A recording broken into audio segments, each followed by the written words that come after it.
Militia forces in Iraq's Kurdistan are to be armed by the United States in an attempt to prevent it falling fully into the hands of jihadists who are tightening their grip with their self-declared caliphate. Light weaponry and ammunition will be dispatched, but there are questions about what kind of match they'll be against heavily armed Islamic State fighters. Ghanay Chichikan reports. Thousands of Iraqis are helpless in the face of terror from the Islamic State. The jihadi militants are ruthless and well-armed. The jihadist forces in Iraq are probably the strongest jihadist forces in the region and in the world. They are equipped with advanced American weapons, and that's how they were able to ethnic cleanse the minorities, Christian and Yazidi minorities, from many areas in Kurdistan or south of Kurdistan, and now they're attacking Kurdistan. U.S. officials see no alternative to sending weapons to combat the extremists who now fight with American weapons. You cannot confront ISIS with flowers. At the same time, flooding an already deeply divided country with more weapons could backfire in the future. There is no American military solution to the larger crisis in Iraq.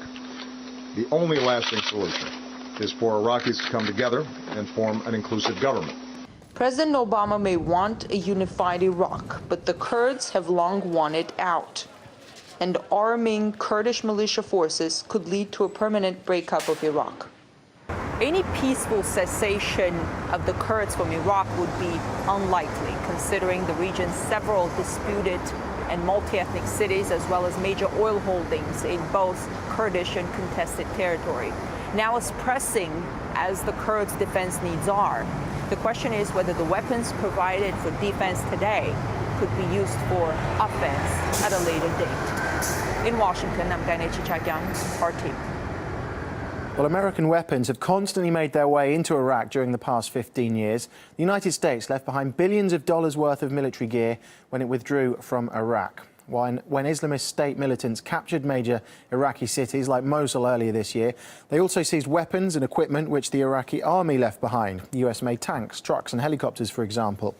And now Washington's sending the Kurds some light weapons and ammunition. Political activist Raya Jara told us the US is pumping in money to thwart an offensive it created the conditions for in the first place. On the one hand, we see the US allocating hundreds of millions of dollars to support, fund and train armed opposition groups in Syria. At the same time, the US is supporting the Iraqi central government against the armed opposition groups in Iraq.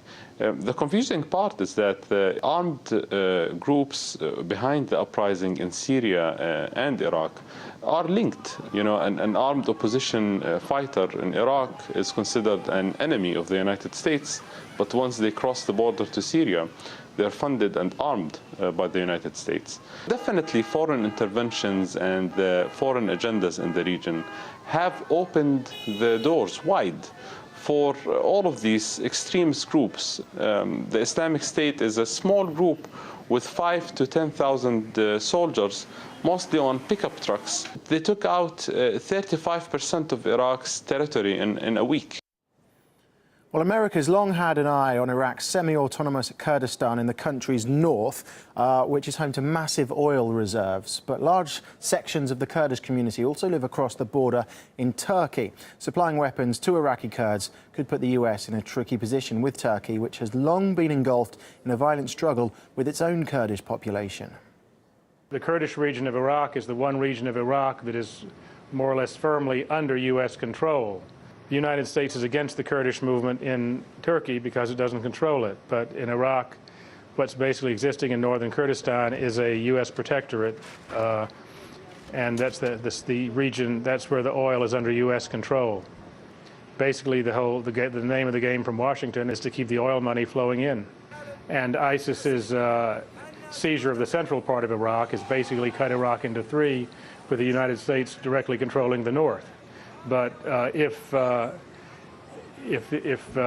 they've used ISIS as leverage against the Maliki government, but they're not about to allow ISIS fighters to invade, to come into northern Iraq that's under direct U.S. control. They want to bomb and force them back towards Syria or places where they're more useful to United States corporate and military interests.